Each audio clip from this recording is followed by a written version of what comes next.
साथीहरु तपाईहरुले मोबाइलबाटै motorcycle driving लाइसेन्सको लागि कसरी फर्म भर्ने आजको यस भिडियोमा म तपाईहरुलाई बताउन गइरहेको छु।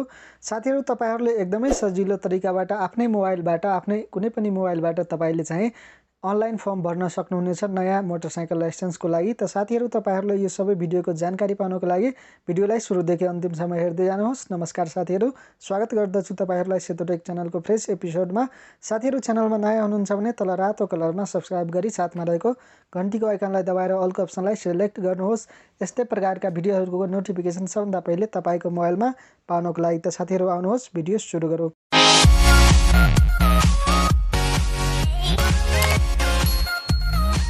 त साथीहरु सबभन्दा पहिले जानुपर्ने हुन्छ तपाईले क्रोम ब्राउजरमा, र क्रोम ब्राउजरमा आइसकेपछि यहाँ सर्च बक्समा तपाईले DOTM सर्च गर्नुहोला। अनि साथीहरु तपाईहरुले DOTM सर्च गरेपछि यहाँ यातायात व्यवस्था विभाग भनेर लेखिएर आएको छ। यहाँ तपाईले वेबसाइटमा हेर्नुभयो भने www.dotm.gov.np लेखिएको छ। जस्ट तपाईले यसमा यातायात विभागमा टच गरिदिनु पर्ने हुन्छ। अब साथीहरु यहाँ यातायात व्यवस्था विभागमा टच गरिदिसकेपछि अब यहाँ तपाईले 3 वटा धर्सामा माथि टच गरिदिनु होला। यसलाई कटिङ गरिदिनु होला र माथि तपाईले 3 वटा धर्सामा टच गरिदिनु होला, 3 वटा डटमा। अनि त्यसपछि तपाईले यहाँ डेस्कटप साइडमा जानुपर्ने हुन्छ। तल यहाँ डेस्कटप साइड लेखिएको छ, तपाईले डेस्कटप साइडमा आउनु होला। अब साथीहरु तपाईहरुले डेस्कटप साइडमा आइसकेपछि यहाँ तपाईले हेर्नुभयो भने यहाँ तपाईले नोटिस छ भने केही व्यवस्था सम्बन्धी, यहाँ यातायात व्यवस्था सम्बन्धी केही नोटिस यहाँ देखाइरहेको छ, तपाईले हेर्न सक्नुहुनेछ। यसलाई पढ्नु होला।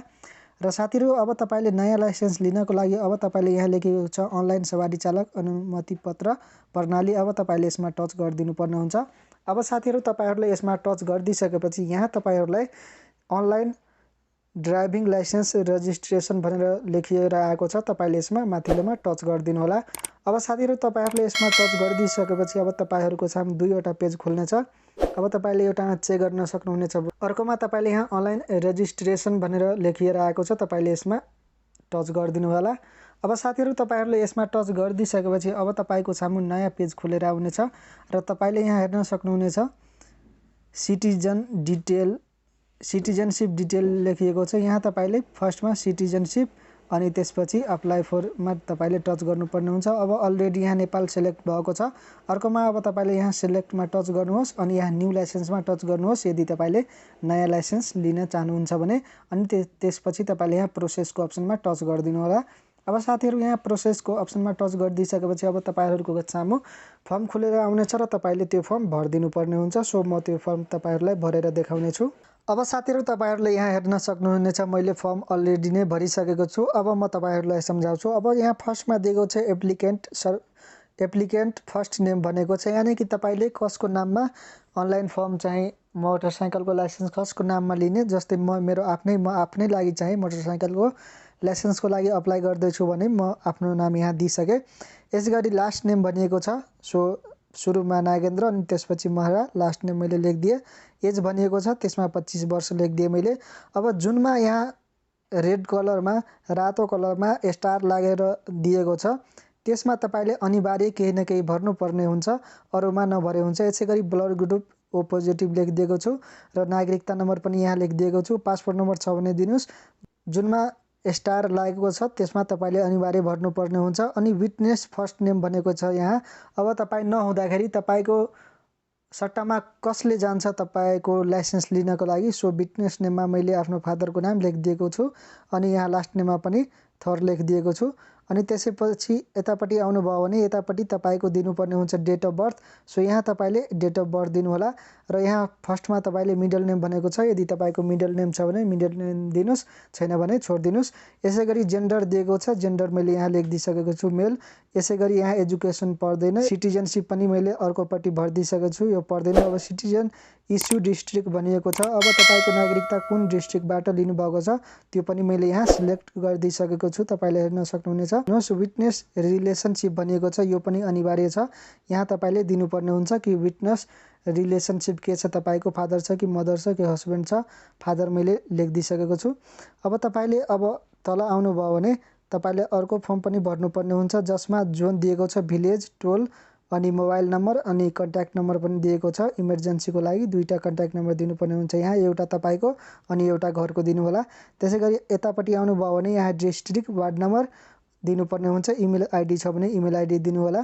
र त्यसपछि तपाईँले यहाँ तल आउनुभयो भने यहाँ सेम एज पर्मानेन्ट एड्रेसमा यहाँ टच गरिदिनु होला। यदि तपाईँको प्रेजेन्ट एड्रेस जुन माथिको यहाँ तपाईँले एड्रेस दिनुभएको छ यो एड्रेसमा नै तपाईँ बस्नुहुन्छ भने तपाईँले यहाँ सेम एज पर्मानेन्ट एड्रेसमा टच गरिदिनु होला।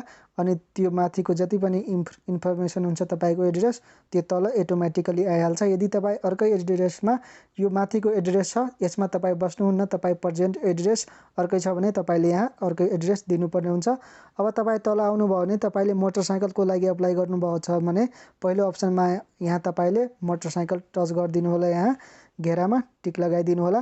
अनि तल आउनुभयो भने तपाईँले यहाँ हेर्न सक्नुहुनेछ सेलेक्ट जोन भनिएको छ। अब मैले यहाँ जोन सिलेक्ट गरेको छु। तपाईँले कुन अञ्चलबाट लिन चाहनुहुन्छ त्यो अञ्चल यहाँबाट सिलेक्ट गर्नु होला र तलपट्टिमा टच गरिदिनु होला। अब यहाँ मेरो अञ्चलमा 2 ठाउँबाट लाइसेन्स लिन सक्छु, एउटा जनकपुर एउटा बर्दिवासबाट। सो मैले बर्दिवास यहाँ लेखिदिइसकेको छु। अब तपाईँलाई यहाँ तल क्याप्चा कोड भनिएको छ, यहाँ तपाईँले दिनुपर्ने हुन्छ क्याप्चा कोड। सो यहाँ तपाईँले यहाँ क्याप्चा कोड दिनु होला। यदि तपाईँले क्याप्चा कोड बुझ्नुहुन्न भने तपाईँले यहाँ टच गरेर तपाईँले चाहिँ क्याप्चा कोडलाई चेन्ज गर्न सक्नुहुनेछ। अनि त्यसपछि तपाईँले यहाँ क्याप्चा कोड हालिदिइसकेपछि सिम्पली तपाईँले यहाँ सबमिटको अप्सनमा टच गरिदिनु होला अनि यहाँ ओके गरिदिनु होला। र साथीहरू तपाईँहरूले फर्म भर्दाखेरि अफिसकै टाइममा तपाईँले फर्म भर्नु होला। बिहान 10 बजेदेखि लिएर अथवा बिहान 6-7 बजेदेखि ट्राई गर्नु होला। 10 बजेदेखि 5 बजेसम्म तपाईँले फर्म भर्न सक्नुहुनेछ।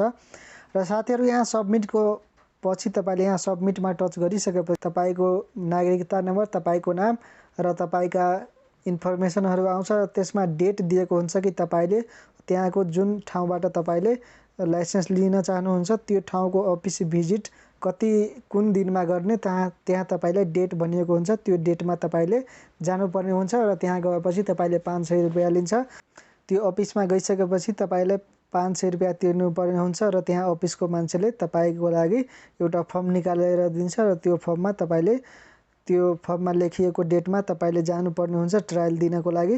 सो साथीहरू यसरी नै प्रोसेस रहेको छ र यसरी नै तपाईँले चाहिँ लाइसेन्सको लागि अप्लाई गर्न सक्नुहुनेछ। त साथीहरू तपाईँहरूलाई भिडियो मन पऱ्यो भने भिडियोलाई लाइक शेयर र कमेन्ट गर्नुहोस्। यदि कुनै पनि समस्या छ भने तल कमेन्ट बक्समा लेख्नुहोस्, त्यसको बारेमा म भिडियो बनाउने छु। धन्यवाद।